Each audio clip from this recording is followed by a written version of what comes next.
대체할 수 없는 정통 경제방송 박근영의 데일리 힌트 시간입니다. 반갑습니다. 오늘은 2월 19일 수요일 방송입니다. 전체적으로 시장은 역시 한 단계 레벨업을 하고 있습니다. 대형주 중심으로 오늘도 강력한 수급이 들어왔고 외국인들이 장중 현선물 포함해서 한 1조 5천억 가까이까지 장중에 매수세가 현물까지 들어왔고요. 선물 포함입니다. 외국인들. 그리고 연기금 관련된 수급들이 최근에 올해 들어서 상당히 긍정적인 순매수가 지속되고 있는 모습이 나타나는 등 기관 현물 매수세와 그리고 외국인들의 수급도 상당히 좋습니다. 코스피 기준 2520에서 40포인트 돌파 이후에 좀 더 강력한 성장 동인이 나오면서 전체적으로 시장을 끌어주고 있고, 기존에 강하게 나타났던 섹터들 중심으로 주가들이 오늘도 조선주가 막판에 또 좋았죠. 그리고 원전이라든지 오늘 좀 조정을 받긴 했지만은 방산업종들도 최근에 오버슈팅 이제 슈팅이 나왔었고요. 그런 것들이 결국 시장에서 기존의 주도주들이 올라가고 그다음에 2차 전지 같은, 그리고 어제도 석유화학 쪽에도 올라왔듯이 기존의 빈집, 낙폭과대 섹터들이 다시 한번 올라오는 모습까지 보이고 있고, 오늘은 자동차 부품까지도 또다시 올라오기도 했습니다. 물론 이제 코스닥 쪽에는 이제 시가총액 상위 쪽에 대형주인 제약바이오가 좀 쉬어가면서 약간 좀 상승폭이 코스피보다는 조금 덜한 부분이 분명히 제약바이오의 시가총액이 크다. 그래서 지금 알테오젠 이런 종목들이 약간 조정이 나오기 때문에 상방에 대한 부분들이 코스피보다는 조금 제한적인 모습이 보이기는 있지만 한 3, 4월 정도 관세 관련된 우려가 조금 이제 덜어내지면서 제약바이오가 보여주는 추가적인 라이센스 아웃이라든지 모멘텀들을 좀 보여준다면 또 그쪽 파트도 여전히 모멘텀들이 살아있는 쪽이기 때문에 그렇게 비관적으로 생각할 그런 것은 아니다라고 볼 수 있습니다. 그래서 최근에 대형 IT, 삼성전자, 하이닉스 등도 마찬가지고요.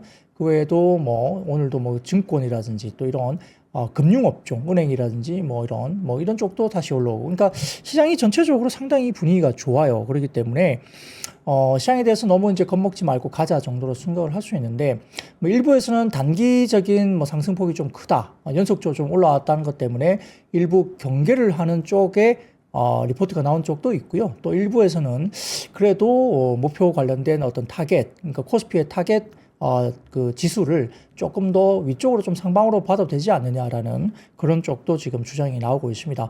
물론 어느 것이 정답이라고 말할 수는 없겠지만은 현재까지 오늘까지만 본다면 수급 쪽으로 상당히 외국인들 수급, 기관 수급 긍정적이고, 개인들이 이제 오늘 같은 경우는 조금 팔았죠. 주가들이 많이 올라왔으니까 약간 이제 차익 실현을 하면서 내려오고 있는데, 업종별로 돌아가면서 움직임들이 나쁘지 않아서 IT, 그다음에 낙폭과된 2차 전지, 화학 섹터, 이런 것들이 유가의 하방 안정에 대한 부분들에 대한 가능성을 놓고 이제 석유화학도 약간의 좀 반등을 또 주고 있는 거거든요. 그래서 스프레드 관련된 쪽도 좀 개선이 될 수 있다, 이런 생각을 좀 가지고 있는 것 같고요. 그래서 전반적으로 봤을 때는 섹터 전반적으로 이렇게 돌아가면서, 그리고 기존에 강했던 조선, 방산 어느 정도 올라주면서 좀 쉬기는 하겠지만 그래도 기본적으로 조금 이렇게 버텨주는 그런 쪽으로 봤을 때는 상당히 좀 나쁘지 않다. 그리고 약간 제약바이오가 조금 아픈 손가락입니다. 지금 그렇게 급락은 아니지만 그래도 오늘 분위기 봤을 때 관세 때문에 좀 분위기가 조금은 이 올라가는 장에서 좀 소외됐다는 점은 조금 아깝긴 합니다만,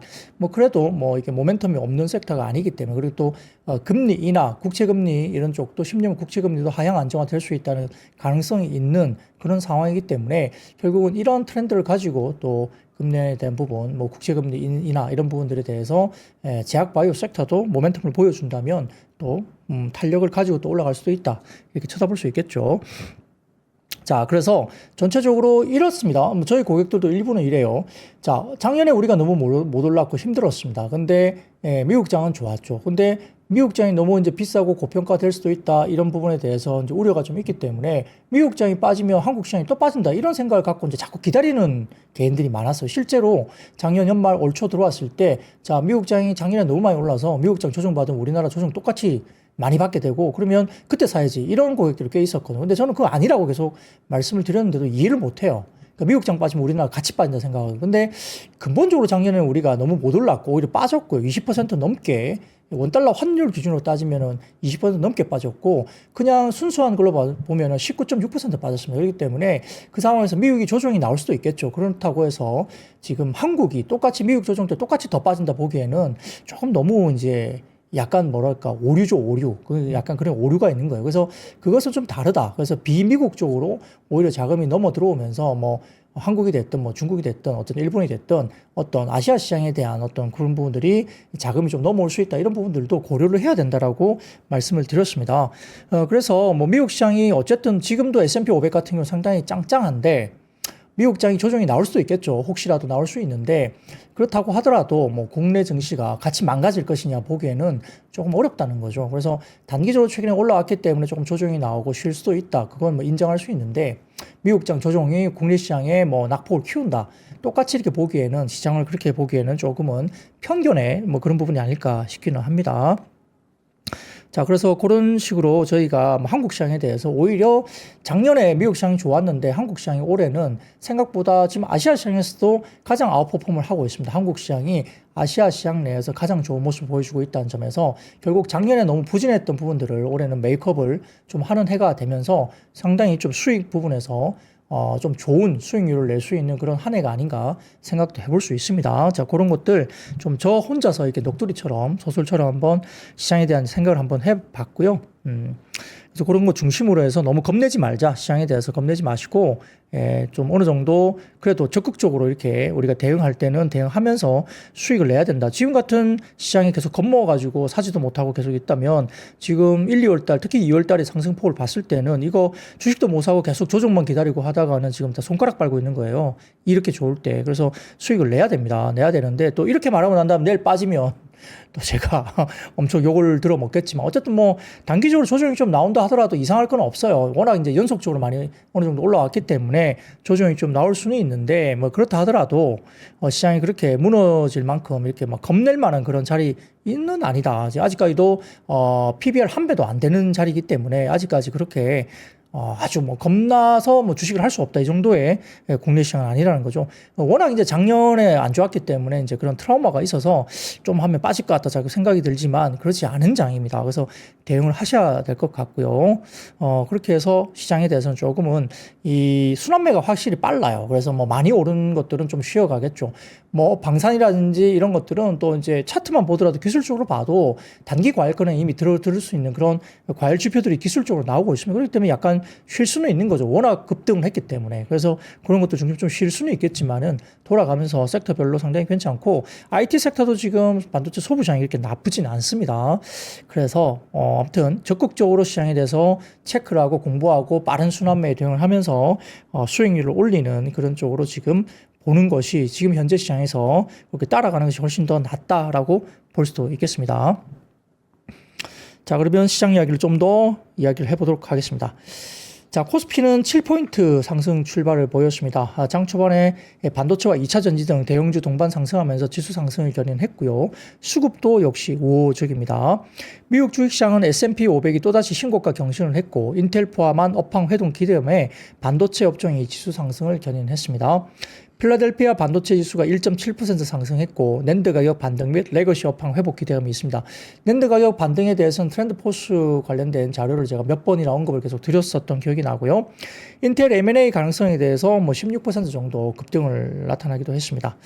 자, 관세 여파도 지속이 되고는 있는데 트럼프가 자동차는 25%, 반도체 및 의약품은 그 이상일 것이라고 시사를 했습니다. 다만 관세는 4월 2일 이후에 가능성이 있다고 언급을 했는데, 코스피는 반도체와 2차 전지 등 대형주 강세 영향에 외국인 기관 자금이 유입되면서 상승세를 보였습니다. 자, 연초 이후 지속 순매수 이어가는 연기금이 있고요. 그 다음에 기관 현물 5거래일 연속 순매수가 들어왔고, 외국인도 현선물 동반 순매수가 나타났습니다. 자, 반도체만 놓고 본다면 업황 개선 기대감이 지속되고 있고, 삼성전자, 하이닉스 등이 동반 상승세를 보였는데, 삼성전자는 주가 하락 후에 행보 뒤에 다시 종고점을 돌파하면서 앞자리 6자에 근접하는 모습까지 올라오고 있는 모습이고요. 저는 삼성전자 자사주 추가 매입과 소각에 이어서 K-칩스법도 기재위를 통과했습니다. 수혜 기대감이 올라왔고요.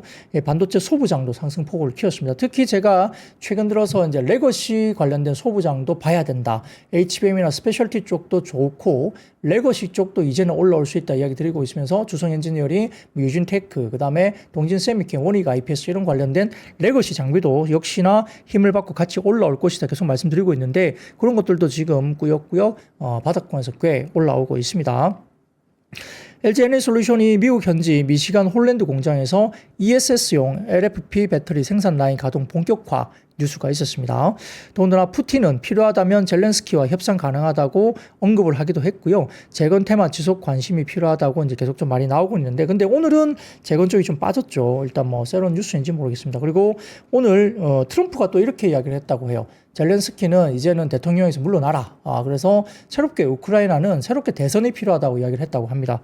젤렌스키 입장에서는 물러나기 싫겠죠. 그렇기 때문에 좀 더 전쟁을 끌고 가고 싶은 생각을 했을지도 모르겠습니다. 근데 이제 트럼프 입장에서는 이제 재건이라든지 평화 협정을 하게 되니까 젤렌스키 물러나고 새롭게 대통령 선출을 해야 된다. 투표를 해야 된다. 이런 대선에 대한 부분에 대해서 언급을 했다고 합니다. 근데 젤렌스키를 제외시키고 싶은 생각이 좀 있는 모양이에요. 자, 그렇게 이야기가 좀 되고 있어서 변수가 될 수 있는 상황이고요. 자, 그리고 연초 이후에 외국인 누적 보유 증가로 보면은 SK하이닉스와 네이버, 하나에어로스페이스, 두산에너빌리티, 현대 로템 순으로 연초 이후 외국인 누적 순매수 증가 순입니다. 그리고 연초 이후 연기금 누적 보유 증가 상위로서는 삼성전자, SK하이닉스, 삼성바이오로직스, LG엔솔, 그리고 에코프로 BM 순으로 연기금 누적 순매수 상위입니다. 외국인 연기금 모두 반도체 업종 순매수를 늘리는 게 눈에 보이죠. 하이닉스라든지 이런 쪽이고요. 삼성전자도 연기금이 많이 사고 있습니다. 25년 대형주 위주의 지수 상승이 지속적인 흐름을 보여주고 있는 것이 특징입니다. 자, 그리고 외국인 연기금 모두 뭐 반도체 쪽을 많이 늘리고 있고 대형주를 중심으로 사고 있기 때문에 전체적으로 코스피가 상당히 좀 흐름이 상대적으로 지수 단으로는 더 좋고요. 코스닥은 2차 전지와 반도체 강세에도 제약바이오 약세가 지수 상단을 상대적으로 좀 제한을 했습니다. 탑 머티리얼의 유럽 배터리사와 1조 2천억 규모의 공급 계약 체결 소식에 2차 전지 밸류체인 동반 강세를 보이기도 했습니다. 자, 반도체 소부장도 케이프 치스법 국회 기획재정위원회 통과 소식에 본회의 통과 기대감 확대되면서 일제히 상승세를 보이고 있고요. 시장 금리 상승 및 트럼프 관세 언급에 제약바이오가 약세를 보이면서 지수 상단을 제한했습니다. 오늘 알테오젠이 좀 아쉬웠고요. 삼성바이오로직스라든지 이쪽도 조금은 빠지는 모습이 나타나기도 했습니다. 특히 ABL 바이오 같은 경우는 오늘 장중 약 14%대까지 급락을 보이기도 했다는 점이 좀 우울한 모습이 나타났기도 했죠. 자, 글로벌 증시 상승세는 지속되고 있습니다. 미국 증시 상승은 약간 둔화되긴 했지만 S&P 500 지수는 신고가를 조금씩 갱신해 나가는 중에 보이고 있는 상황이고, 유럽 증시는 경기 부양과 금리 인하 정책 기대 그리고 종전 기대감에 사상 최고치 랠리를 진행 중에 있습니다. 홍콩 증시 또한 중국 기술주를 중심으로 상승 추세가 뚜렷하고요. 한국 시장도 상당히 견조합니다. 특히 최근 유럽의 상승세를 이끄는 업종은 방산입니다. 러시아 우크라이나 전쟁 종전 이후에 나토의 방위비 증가 공감대가 형성되고 있고, 홍콩의 상승세는 역시 딥시크 모멘텀으로 촉발된 알리바바나 텐센트 등의 IT 기술주들의 상승이 증시 견인을 하고 있습니다. 자, 미국 증시 상승세 둔화로 비미국 쪽에 순환매가 뚜렷하면서 유럽 쪽도 좋고요. 한국을 포함한 미국이 아닌 시장, 이 EM 쪽에도 수급들이 좀 들어오고 있는데 저평가 구간에 위치한 코스피 반등이 뚜렷합니다. 역시 아시아 권역에서 한국장의 상승폭이 가장 뚜렷하게 나타나고 있는 모습인데, 최근 실적 호조와 유럽과 미국발 훈풍으로 방산과 조선 섹터 관련된 상승세가 두드러지게 나타났고요. 전일 마이크론 테크놀로지가 7% 급등하는 등 반도체 업종에 대한 기대감도 여전히 있습니다. 삼성전자 하이닉스뿐만 아니라 반도체 소부장도 상당히 좋은 모습이고요. 작년에 HBM뿐만 아니라 지금 HBF라든지 그다음에 소캠 이런 관련된 새로운 단어들이 나오면서 이러한 새로운 기술에 대한 이야기들 계속적으로 촉발이 되고 있는 종목들 나오고 있죠. 그래서 지금 반도체 가운데서도 기판 업종까지 심텍이라든지 최근에 언급 들었던 코리아 서킷이나 그다음에 여러 가지 TLB 이런 종목들 마찬가지로 이 기판 이쪽도 상당히 지금은 소캠과 관련해서 새로운 관심 섹터로 또 눈여겨볼 수도 있겠고요. 심텍이 오늘 좀 의미 있게 관심을 받았다 볼 수 있겠죠. 자, 그래서 원달러 환율도 1440원 선에서 안정이 되면서 외국인 유입 환경이 조성됐습니다. 최근 선물 시장 중심으로 순매수 유입되던 외국인 투자자들이 현물 시장에서도 대거 순매수가 유입되는 모습이고, 장중 현선물 도합 오늘 약 1조 5천억 정도까지 매수를 보이는 장중의 모습도 보이면서 코스피 상승에 힘을 실어주기도 했습니다. 코스피 업종별 순환매도 빠르게 돌아가면서 강화되고 있는데요. 최근 급등했던 방산 업종은 차익 실현이 나오는 가운데 반도체 업종에 이어서 낙폭과대 업종인 2차전지와 소재주 그리고 전일 관세 우려 하락했던 자동차 업종 등 시가총액 상위 종목들이 대부분 상승세를 보이는 하루였습니다. 자, 2차전지 업종이 강세를 보였는데 도요다가 GM의 합작 투자 철수 이후에 LG 에너지솔루션의 미국 랜싱 공장에서 15억 달러 규모의 배터리 주문 이전 합의 소식과 탑 머티리얼이 유럽 2차전지 기업인 프라임 배터리와 10년간 1조 2천억 공급 계약 체결 소식 등의 호재였습니다. 에코프로머티나 LNF 등의 업종 전반 2차전지 강세가 나타났다 이렇게 볼 수도 있는 상황이고요. 자, 반도체 업종도 역시 계속 강세입니다. 드라켄밀러의 마이크론 지분 매수 공시와 함께 하반기 낸드 수요 회복 전망으로 업황에 대한 회복 기대감이 유입됐습니다. 2분기까지 바닥이 되는데 1분기가 가장 가격이 좀 빠지는 폭이 조금 더 크고 2분기는 하락폭이 확실하게 줄어들면서 3분기 이후부터는 낸드 가격이 상대 올라간다. 이게 두 자리 숫자 정도 올라간다 보이기 때문에 주가는 벌써부터 이제 확인하고 움직이고 있다고 볼 수 있는 상황이고요. 자, 그리고 삼성전자, SK하이닉스, 한미반도체 등 HBM 대표주 비롯해서 주성엔지니어링, 그 다음에 말씀드렸던 유진테크, 그 다음에 동진세미캠, 원익 IPS 같은 레거시 소부장도 같이 동반 상승을 하고 있다 볼 수 있습니다. 조선업종도 강세를 보이고 있는데 트럼프 행정부의 LNG 수출 기조와 EU 또한 해외 LNG 프로젝트 투자 검토한다는 소식에 LNG 운반선 발주 가능성이 높아지면서 조선업종이 다시 반등이 나왔죠. 오늘은 삼성중공업이 급등을 했고요. 한국카본이라든지 HD, 현대중공업 등 상승을 보였습니다. 특히 이재명 민주당 대표와 회사 대표자들이 트럼프 시대 한미 동맹과 조선산업 K방산의 비전을 주제로 한 간담회를 참여한 것 또한 뉴스로 나오면서 호재로 작용했다고 볼 수도 있겠습니다. 자, 포스코 계열사도 오늘 전반적으로 강세였습니다. 포스코 퓨처엔과 포스코 홀딩스 그리고 포스코 엠텍 등 철강, 2차전지 업황 턴어라운드 기대감과 함께 포스코 DX IT 자동화 및 로봇 사업 기대감이 또 유입이 되기도 했고요. 한편 바이오 업종은 트럼프 대통령이 바이오 대상 25% 이상의 관세 부과에 대해서 언급하면서 투자 심리가 약화됐습니다. 삼성바이오로직스, 셀트리온 등 시가총액 상위주 중심으로 약간 부진한 상황이고요. SK바이오팜과 ABL바이오 등도 상승폭이 상당히 좀 억제되면서 오늘 낙폭이 상대적으로 좀 큰 종목이 아닌가 생각이 듭니다. 자, 그런 것들 중심으로 지금 오늘 시장이 흘러갔고요. 상승 상위 업종 탑3는 전기전자, 금속 제조이고 업종 하락 바텀3는 섬유, 의류, 건설과 제약 정도로 볼 수도 있겠습니다. 자, 이 정도로 기본적인 시장에 대한 전망치는 이렇게 오늘 정리는 이 정도로 할 수 있으면 될 것 같고요. 자, 그리고 이제 그래서 시장에 대해서 그러면 어느 정도 봐야 되느냐. 시장을 코스피가 이렇게 쭉쭉 올라가는데 물론 오늘까지 이렇게 분위기가 좋다가 내일은 조정이 나올 수도 있겠습니다만 그래도 우리가 지금 이번 조정이 나온다 하더라도 또다시 긍정적으로 볼 수 있는 부분들은 1차적으로 어느 정도 코스피를 볼 수 있겠느냐 이렇게 이야기를 봤을 때 자, 다음 표를 좀 보여주시면 자, 우리 같이 보고 계신 윤지호 예전에 이제 리서치 센터장이셨죠. 예, 지금은 아마 그 회사를 그만두신 걸로 좀 기억을 하는데 어쨌든 시장의 인사이트를 아주 좋은 인사이트를 주시고 계신 분입니다. 그래서 윤지호님 관련된 이 관련해서 잠깐 이제 제가 언급을 해보면 단기 상승에 대한 부담이 있다라고 이야기를 많이 하는데 일단은 추가적으로 상승을 만약에 한다는 전제 조건을 가지고 우리가 볼 수 있는 1차적인 목표치를 좀 생각을 해본다면 일단 PBR 1배 정도 수준까지는 볼 수 있다는 거죠. 그래서 PBR 1배 수준까지 본다면 그 가격은 코스피는 2847, 그러니까 2850 언저리가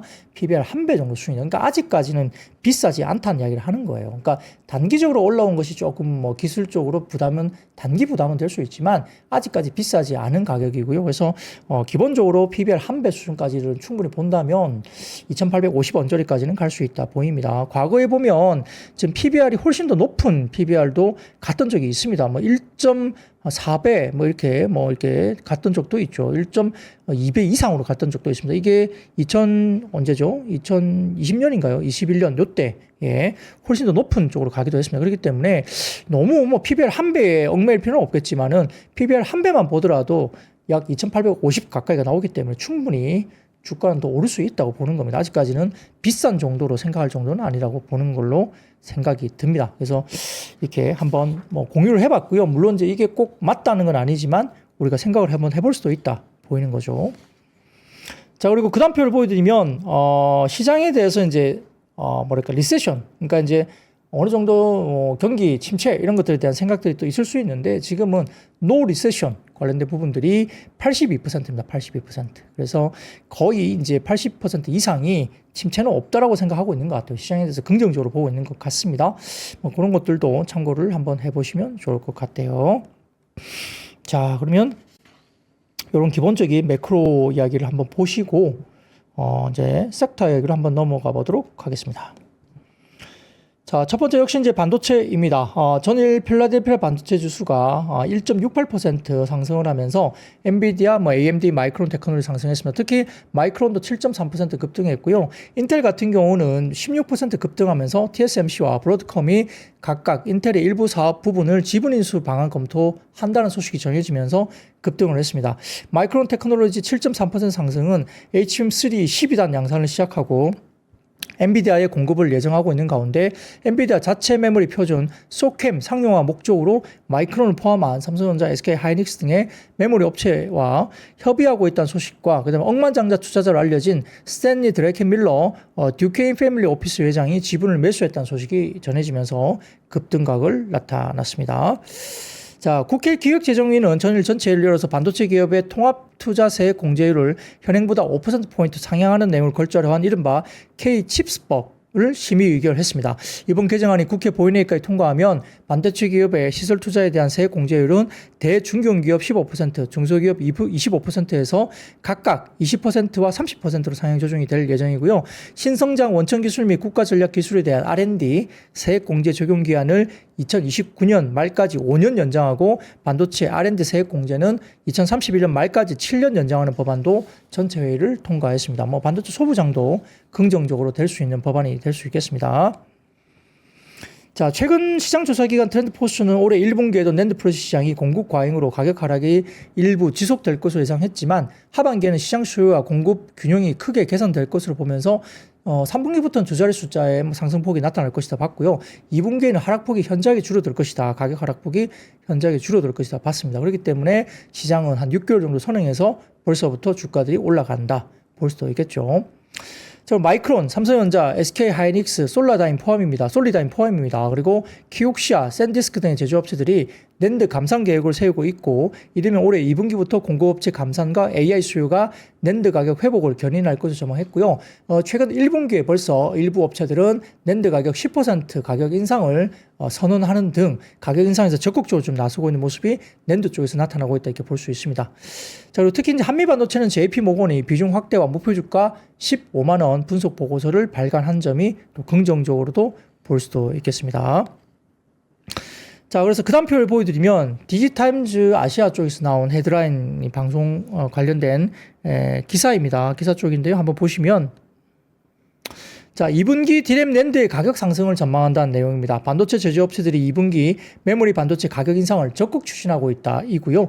디램과 낸드 플래시 가격이 이에 따라 상승할 것으로 예상되고 있고 시장 수요 증가와 강한 펀더멘탈이 가격 상승을 뒷받침하고 있고 주요 업체들이 공급 조절을 위해서 가격 인상을 유도하는 전략을 펼치고 있다. 업계에서는 2분기 이후에도 추가 상승 가능성을 열어놓고 주목하고 있다라고 해외 쪽에서 나오고 있는 상황입니다.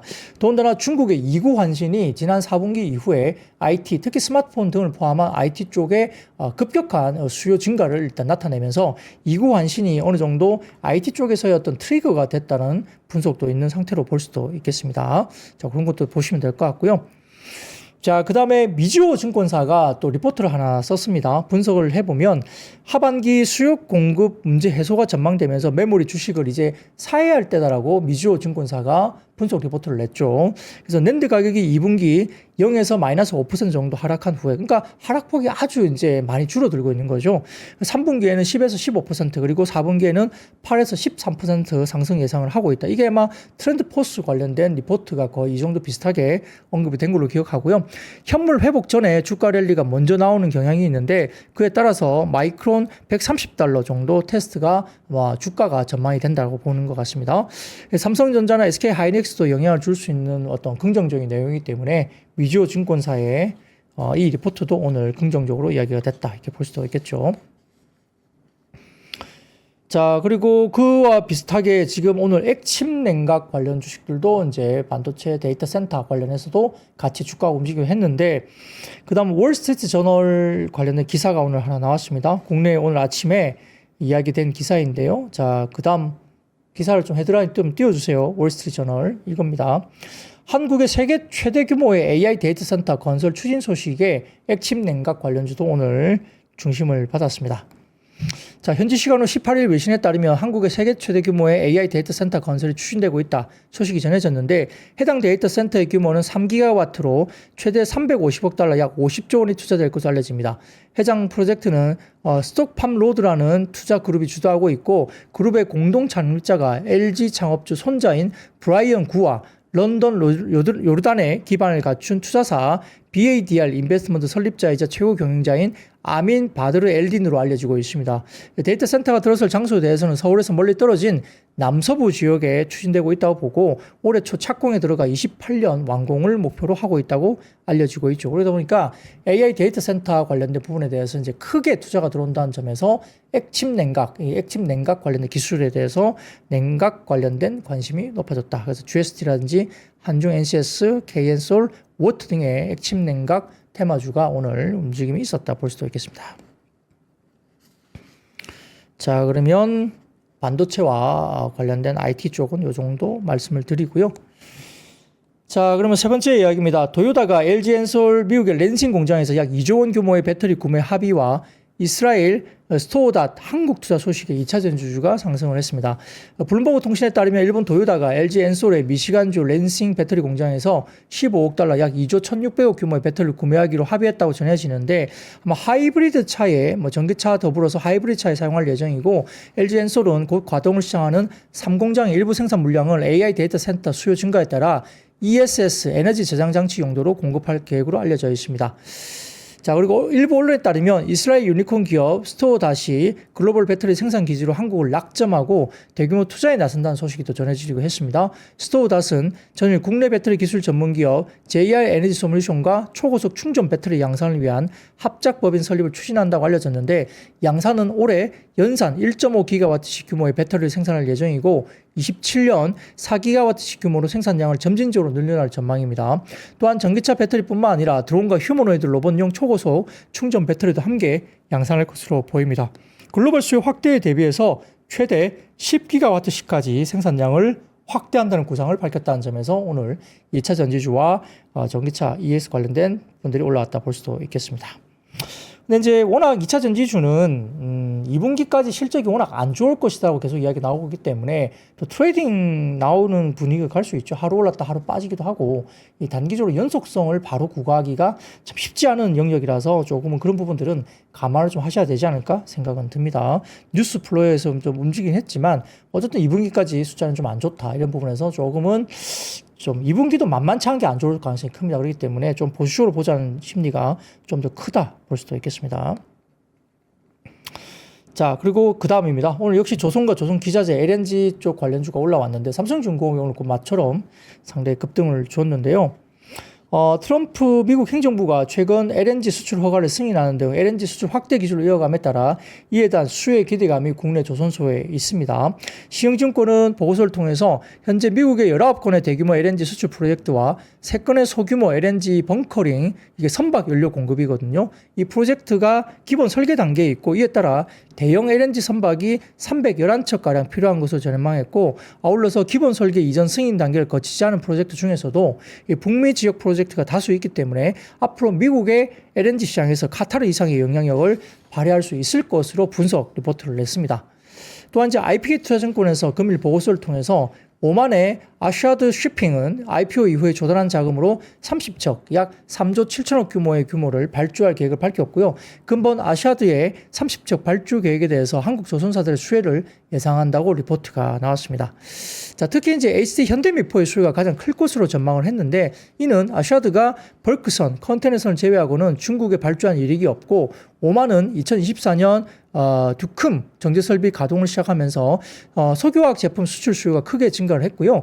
PC선 12척 중에 가장 최근 발주한 10척을 모두 HD 현대미포가 미포에 발주한 이력을 가지고 있기 때문에 HD 현대미포의 수혜가 가장 클 것이다라고 일단 언급을 하기도 했다고 합니다. 그래서 관련주가 조선기자재, 뭐 본행제, 뭐 LNG 관련된 종목들이 주가들이 움직였다 볼 수도 있겠습니다. 자, 재택을 하니까 박 부장님의 얼굴을 보면서 방송을 들을 수 있어서 좋다는 분이 계시네요. 아이디는 제가 읽기가 좀 어렵고요. 이게 무슨 영어로서 이 표현이 뭔지는 잘 모르겠습니다만 아무튼 감사합니다. 이런 표현들은 상당히 저에게 힘을 주는 이야기죠. 여러분들 내용에 대해서 도움이 된다고 생각하시니까 너무너무 힘이 납니다. 또 아주 기본으로 들어가서 또 더 열심히 좋은 내용들을 준비해서 방송하도록 또 앞으로 노력을 하겠습니다. 제 얼굴만 보지 마시고 또 방송 내용을 잘 들으셔야 돼요. 얼굴만 보시면 안 돼요. 자, 그러면 5번째 섹터로 넘어가 보도록 하겠습니다. 자, 그 다음 헤드라인을 좀 띄워주시면 트럼프가 또다시 이제 관세 이야기를 하죠. 지겹습니다. 이제 관세 이야기. 트럼프가 자동차 관세 시간 부여하겠다라고 이야기를 한 것 같은데 결국 언론에 따르면 트럼프 대통령이 플로리다주 마러라고 사저에서 기자회견을 했는데 자동차 관세를 어느 정도 부과할 것이냐 이야기에 대해서 4월 2일 현지 시간이죠. 이야기할 텐데 25% 정도 될 것이다. 그러니까 4월 1일까지는 뭐 좀 시간이 있는 거죠. 4월 2일 날 발표를 할 거니까. 그래서 조금 시간 여유를 두고 이제 관세 이야기를 했다는 겁니다. 그래서 하지만 어쨌든 기업들에게 미국에 투자하러 들어올 시간을 주고 싶다라고 밝힌 거죠. 그래서 그들이 미국으로 와서 여기에 공장을 두면 관세가 없기 때문에 우리는 그들에게 약간의 기회를 주고 싶다라고 덧붙이기도 했다고 합니다. 그래서 오늘 자동차 섹터와 그다음에 부품 관련주가 일단 주가들이 올라오기도 했다고 보이는데요.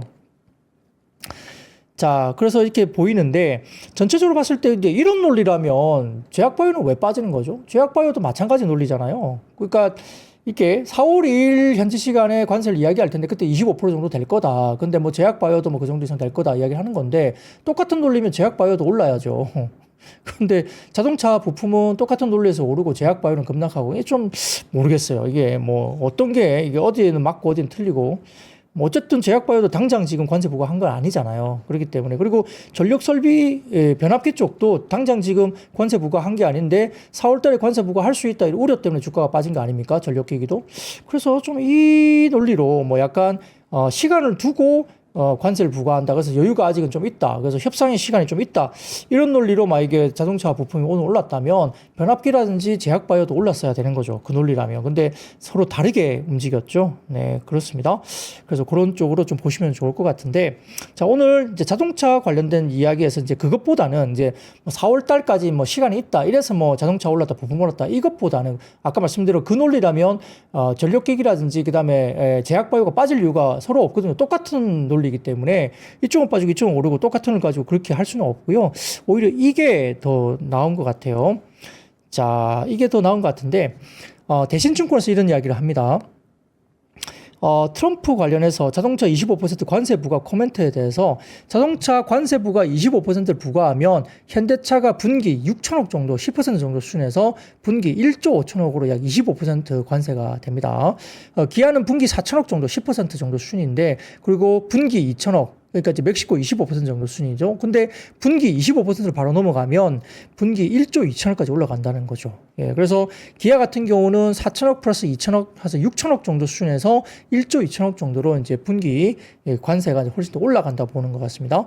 그래서 이렇게 대신증권의 추정치에는 하반기부터 10% 관세 부과가 이제 반영돼서 이제 추정치가 나오고 있는데, 그러면 현대차 영업이익은 13조 4천억에서 12조 원대로 떨어지고 기아의 영업이익은 11조 9천억에서 11조 원 정도로 떨어지게 됩니다. 하향 조정 가능성이 있다는 거죠. 하향 조정될 추정치를 이렇게 감안을 하게 되는데, 그렇게 된다 하더라도 현대차는 PER 5배, 기아 같은 경우는 PER 4.2배로 역시 절대저평가 영역에 있다는 겁니다. 최악의 시나리오가 4월 2일 확정이 될 텐데, 그러나 오히려 관세 관련된 불확실성 해소가 되면 주가가 오히려 견조하게 갈 수도 있지 않을까 이런 이야기를 하는 것 같고요. 관세 부담을 감안하더라도 여전히 극심한 저평가 국면에다가 높아진 HMGA 관련된 홀류 생산 필요성, 그리고 하반기 미국 증설 이슈가 상승 모멘텀으로 작용할 수 있고, 또 삼성증권에서는 휴머노이드, 보스턴 다이내믹스 관련된 로봇 관련된 이 기업 가치가 반영이 되면 현대기아의 어떤 기업 가치의 멀티플을 좀 올려줄 수 있다. 이런 모멘텀도 이야기되고 있는데 또 주주 환원율 35에서 40% 정도 유지가 되고 있다는 점 이런 것들 감안했을 때 장기적인 매수 관점은 충분히 유지할 수 있다. 이렇게 오히려 언급을 했습니다. 오히려 뭐 그게 더 조금 더 논리적으로 이야기하고 있겠죠. 그래서 뭐 일부에서는 이제 어쨌든 실적이 나오면서 이제 밸류에이션 상으로 설명이 되는 밸류에서 싸다 이런 논리가 뭐 현대 기아차 뭐 부품주 이런 것들이 조금 뭐 오늘 버틴 것이 아니냐 볼 수 있는 상황이고 뭐 제약바이오는 사실 뭐 약간 밸류가 뭐 자동차와 비교했을 때는 어쨌든 고밸류로 거래가 되고 있기 때문에 약간 좀 민감하게 반응한 것이 아닌가 싶기는 합니다. 그런 것들 그리고 뭐 최근에 뭐 특별한 모멘텀이 딱 나오는 게 별로 없죠. 지난 작년에 이제 모멘텀들이 좀 많이 튀어나왔는데 지금은 좀 조용하니까 아무래도 거기에 좀 민감하게 좀 반응한 것이 아닌가 생각이 듭니다. 근데 그렇다고 해서 뭐 ADC 관련된 이쪽을 뭐 저희도 계속적으로 좋게 보고 있고요. 그래서 실질적으로 뭐 알테오젠이라든지 그다음에 리가켄 바이오 이런 쪽 그리고 뭐 보르노이 등도 포함해서 그런 쪽이 역시 나쁘지 않다. 계속적으로 좀 좋게 볼 수 있다는 거고 또 셀트리온 같은 경우도 다소 좀 추가적인 또 자사주 매입을 하면서 계속 주가 방어를 하기 위해서 상당히 애를 쓰고 있고 자사주 소각도 합니다. 그렇기 때문에 셀트리온이라든지 이쪽도 역시 좀 더 숫자가 좀 올라오기 시작하면서 뭐 긍정적인 흐름이 나오지 않을까 생각을 갖고 있기 때문에 저는 제약바이오 나쁘지 않아 보입니다. 저가 매수에 또 기회가 될 수 있지 않을까 생각도 해봅니다. 자, 그러면 그 다음 섹터로 넘어가 보도록 하겠습니다. 25년에 은행주 상승 모멘텀 유효하다는 분석 소식에 관련주가 올라왔습니다. 역시 뭐 저는 은행주도 상당히 천천히 계속적으로 좀 꾸준하게 올라갈 것으로 보는데 역시 작년에 주주 환원이라든지 이런 것들 밸류업 관련된 발표가 굉장히 많이 나왔고 주총을 이제 넘어가면서 결국은 밸류업 관련된 부분에 가시화 좀 더 강화되고 실질적으로 이제 행동에 옮기는 것들이 올해 나올 수 있기 때문에 이 관련된 부분에 대해서 뭐 금융주 특히 은행주들 관련해서 굉장히 좀 긍정적으로 주가가 천천히 우상한 그림이 여전히 이어지지 않을까 생각을 갖고 있습니다.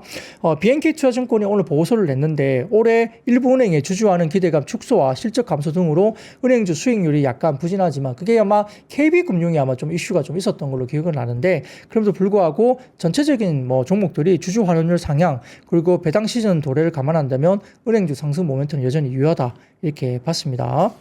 자, 그래서 그 다음 표를 하나 보여드리면 은행주의 분기 지배주주 순이익과 증감률 추이인데 이 빨간색 실선을 보시면 증감률이 YY 형식으로 봤을 때 작년보다 올해 분기 단위로 올라가는 모습들이 작년부터 해서 상당히 급하게 올라가고 있습니다. YY 증감률이 지배주주 순이익이 굉장히 개선되고 있다는 모습이 역시 은행 쪽의 견조한 모습이 보이기도 있고요. 자, 그리고 25년에도 최대 실적 지속과 주주 환원율 상향에 따라 주주 환원 규모도 큰 폭으로 확대될 전망이고요. 평균 PBR이 0.42배 그리고 PER이 4.6배로 여전히 저평가 영역이기 때문에 주주 환원 확대에 따른 수익 개선, 뭐 주식수 감소, 그러니까 뭐 소각이라든지 이런 것도 계속 나올 수 있기 때문에 주당 배당금 증가로 장기 투자로서 매력도가 상당히 높다고 볼 수 있습니다.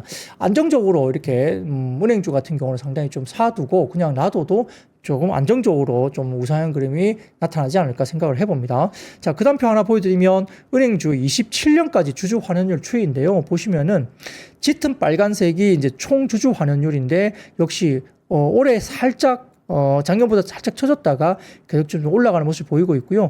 배당 성향은 계속 올라갑니다. 30% 중반에서 40% 중반까지 27년까지 배당 성향이 계속 올라가죠. 자사주도 소각을 하면서 자사주 매입 소각 비율도 보면 밑에 쪽에 회색 실선 보시면 상당히 높게 올라가는 모습이 보입니다. 그래서 주주 환원율이 계속적으로 좋아지고 있기 때문에 주가 수준은 여기에 따라서 우상향 그림이 이렇게 그려질 가능성이 좀 높지 않느냐. 뭐 급반등이나 이런 것들이 혹시 없다 하더라도 좀 꾸준하게 지금보다는 좀 더 주가가 올라가줘도 되는 가격이 아닌가 생각이 듭니다.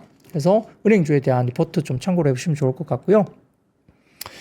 자, 그리고 7번째입니다. 트럼프가 의약품 관세 25% 인상 추진 소식에 일부 의약품 관련주가 빠졌습니다. 아까 뭐 똑같은 자동차 이야기 드렸을 때 똑같은 이야기가 될 것 같고요. 아직은 최종안이 확정되지 않았기 때문에 국내 제약 바이오 업계가 상황을 예의주시하고 있다. 이 정도입니다. 근데 이제 미국이 국내 기업의 최대 의약품 수출 국이기 때문에 만약에 뭐 관세가 뭐 너무 높게 나온다고 한다면 일부 좀 우려가 있다 정도로 보시면 될 것 같아요.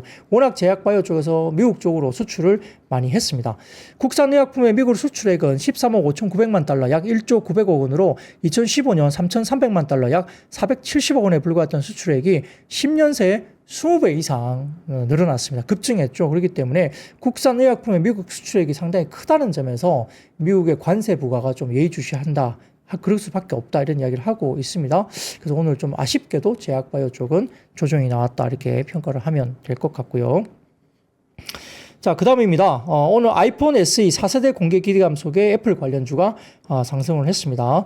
현재 시간 19일 아이폰 SE4를 출시할 예정으로 보이는데 팀 쿡 애플 CEO가 지난 현재 시간 13일 날 새로운 가족 구성원을 만날 준비를 하라.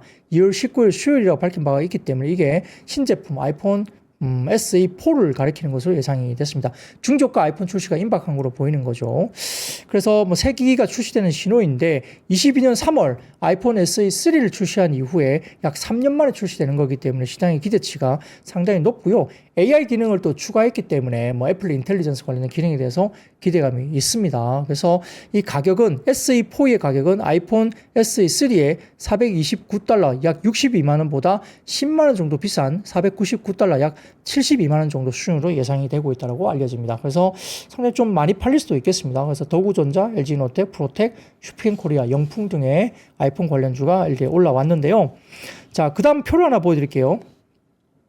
카운터 포인트 쪽에서 올라온 자료인데 보시면은 지금 관련해서 아이폰 사용자의 교체 주기 차이인데 프로 모델 사용자가 일반 모델 사용자보다 아이폰을 좀 더 자주 모델 교체를 한다. 그러니까 비싼 거를 일반보다는 더 자주 교체를 한다고 보입니다. 자, 프로 모델 사용자는 약 2.75년 정도로 바꾸고 있다 보이는 거고요.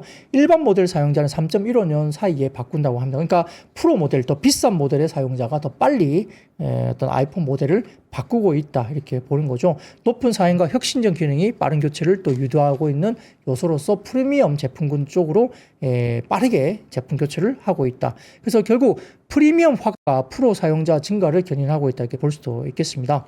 그런 것들도 참고를 한번 해보시면 좋을 것 같고요. 자, 그 다음은 정부가 일본과 중국의 열연 강판 반덤핑 조사 착수 소식에 일부 관련주가 상승을 보였습니다. 그래서 국내 철강산업 보호를 명분으로 정부가 일본과 중국산 열연 제품에 대한 반덤핑 조사에 나설 것으로 보이는 상황이고요. 한편 현재제철은 12월 19일 일본과 중국산 열연 강판에 대한 반덤핑 여부 조사해달라고 정부에 제소를 했다고 알려져 있고 법에 따라 2개월 후인 이날까지 조사 개시 여부를 업계에 통보해야 되는 상황이었다고 알려집니다. 정부의 조사 착수 대상은 제소 당사자인 현대제철과 반덤핑 조사 대상으로 지목된 일본과 중국의 철강업체가 해당된다 보면서 일부 첨가업체가 이에 대해서 약간의 뭐 반사수혜 정도 관련주가 일부 철강업종이 올라왔다 볼 수도 있겠고요. 자, 그 다음 10번째입니다. 미국의 양자 컴퓨팅 관련주가 급락을 했습니다. 미국 증시에서 리게티 컴퓨팅이 10.92%, 아이온큐가 9.4%, 퀀텀 컴퓨팅이 7.17%, D-웨이브 퀀텀이 5.18% 급락을 했습니다. 여기에 따라서 국내 양자 컴퓨팅 관련주가 하락세를 나타났고요. 그리고 전반적으로 봤을 때 중국 스타트업 오리진 퀀텀에서 공개한 신형 양자 컴퓨터 오리진 우콩이 기대 이상의 성과를 보이면서 기술 경쟁 과열이 될 수 있다는 우려가 조금은 급락을 나타낸 좀 이야기로 이슈로 될 수 있는 상황이죠. 그래서 이렇게 이야기되는 부분들이 역시 이제 이런 부분들을 오리진 우콩 같은 경우는 지난달 1월 6일 공개 후에 33만 9천 건 이상의 양자 컴퓨팅 작업을 수행한 것으로 알려지면서 이제 기술 과열에 대한 부분, 경쟁 과열에 대한 부분에 대해서 우려가 있다는 점에서 양자 컴퓨팅 관련주가 급락을 했는데 뭐 너무 많이 올랐기 때문에 이것도 실체가 정확하지 않죠. 실제로 이게 수혜주로서 어떻게 실제 수혜가 받는 것인가에 대해 정확하지 않기 때문에 급등 이후에 일부 과열 우려 때문에 좀 빠진 것이 아닌가 생각은 듭니다. 그리고 11번째 마지막입니다. 아까 좀 전에 단톡방에서 말씀 좀 주신 부분들이 있는데요. 주식시장 작업 유효에 따른 업황 개선 기대감 등의 증권주가 또 상승을 보이기도 했습니다. 교보증권에서는 보고서를 통해서 금융시장 우려가 여전히 존재하긴 하지만 기준금리 인하 효과가 점점 시장의 유동성 증가로 이어질 가능성이 높고 최근에 지수가 상당히 좋잖아요. 그러다 보니까 거래대금이 많이 올라가고 있고 또 해외 시장 관련된 해외 주식 관련된 매매에서 수수료가 또 높게 형성되고 있죠. 그렇기 때문에 해외 주식시장 관련된 매매 수수료, 환전 수수료 등등이 일부 증권사의 뭐 아주 기하급수적인 어떤 뭐 수수료 관련된 급증을 또 야기하고 있다 이렇게 보면서 이런 부분에서 과거 대비 체력이 또 상당히 올라오고 있기 때문에 자본시장 회복 실적 빠르게 실적 개선이 될 수 있다 이런 부분에서 일부 증권사 관련된 증권주가 오르기도 했다는 건데 근데 아직까지는 뭐 글쎄요, 증권 업종이 상당히 어렵습니다. 리테일 쪽이 여전히 예년 같지 않고요. 그래서 거래대금이 최근에 좀 많이 올라오긴 했지만 이게 계속적으로 연속적으로 갈 수 있을지 좀 체크를 해봐야 될 것 같고 어쨌든 시장이 좀 작년보다는 올해 좀 더 나아진다는 부분에서 증권주가 어쨌든 오늘 반영을 했다는 점이고요. 근데 연속성 그리고 시장이 정말 증권업종이 정말 좋은 실적이 나올 것인가는 좀 지켜봐야 된다. 그래서 뭐 국내 주식이 상당히 많이 거래되는 것은 나쁘지는 않지만 예, 국내 주식은 이제 워낙 수수료율이 많이 떨어져 있기 때문에 예, 해외 주식 쪽이 좋아지는 게 오히려 아마 일부 증권사는 더 좋을 가능성이 높습니다. 그쪽이 수수료가 워낙 높으니까요. 근데 국내 주식은 대부분 수수료율이 엄청 낮아져 있거든요. 그래서 해외 주식 쪽이 활발하게 또 거래되는 게 더 좋을 것 같은데 모르겠습니다. 어떻게 각 증권사마다 특징이 다 다르고요. PF 관련된 부분도 일부 남아있고 금융상품 관련된 부분들 리스크가 아직 좀 있기 때문에 그 부분들 체크를 꼭 해보셔야 될 것 같습니다. 자, 여기까지 준비한 이야기입니다. 최근 들어서 이렇게 시장이 좀 좋기 때문에 또 너무 좋다고 이렇게 장밋빛에 이렇게 젖어 있는 것도 조금 경계를 해야 될 것 같고 단기적으로 약간의 또 쉼이라든지 조정이 나올 수 있다는 점도 조금 염두에 두시고 어쨌든 지금은 너무 이제 뭐 많이 올랐기 때문에 무조건 빠진다 아니면 뭐 무조건 더 간다 보다는 대응의 영역이다. 시장에 대해서 대응을 잘 하시면 좋겠습니다. 여기까지 하고요. 여러분 아시죠? I see you.